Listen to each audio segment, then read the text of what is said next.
au début de ce projet, sachant que ce véhicule électrique étant un des premiers sur le marché automobile qui a été conçu pour être 100% électrique, on s'était inspiré des dessins extrêmement novateurs. Mais on a rapidement pris l'orientation de rester dans un design très contemporain.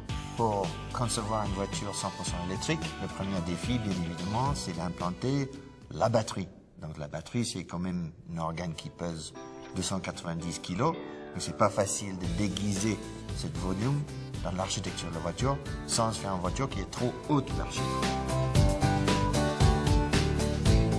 L'inspiration de Zoé se retrouve principalement dans les deux mots-clés énergie et pur. On le voit à travers sa surface latérale qui est extrêmement fluide avec des quarts marqués. Et aussi, on a voulu donner une forte personnalité à Zoé, ce qu'on voit à travers sa face avant. Cette énergie pure se retrouve également à l'intérieur, à travers sa planche de bord extrêmement simple qui dessine la lame d'une éolienne. À propos de matériaux innovants, tout au début de ce projet, nous avions exploré plusieurs pistes, notamment des matériaux naturels entre guillemets comme le liège, le bois. Et finalement, on a pris l'orientation plutôt vers des matériaux plastiques, notamment pour leur possibilité de recyclage. Nous avons aussi innové en termes de matériaux de textile avec un traitement Téflon sur les sièges.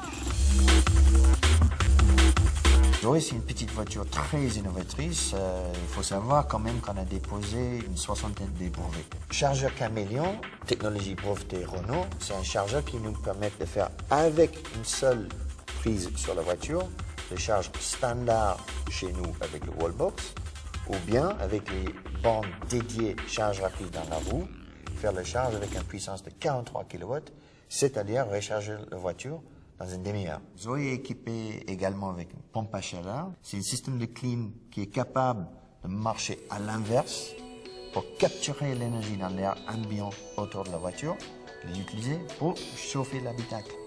Comme ça, on n'utilise pas l'énergie dans la batterie et on arrive à prolonger l'autonomie de Zoé.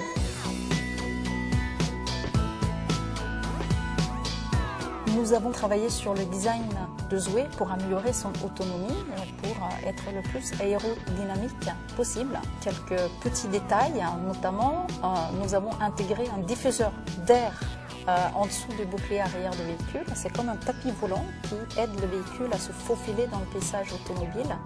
Et nous avons aussi intégré la commande d'ouverture de porte arrière dans les vitres du véhicule. Zoé est aussi équipée avec un système de freinage récupératif de nouvelle génération. Chaque fois qu'on utilise la pédale de frein, elle va doser intelligemment entre le système de freinage électrique et le système hydraulique pour maximiser l'utilisation d'énergie et donc, encore une fois, prolonger l'autonomie. Zoé, ça a été un projet passionnant parce qu'on a inventé la voiture électrique à travers Zoé. Zoé sera fabriquée à Flins et je peux vous dire que toute l'équipe de Flins, ils sont vraiment enthousiasmés. Non seulement c'est la première voiture conçue 100% électrique, mais aussi l'effet coup de cœur de Zoé.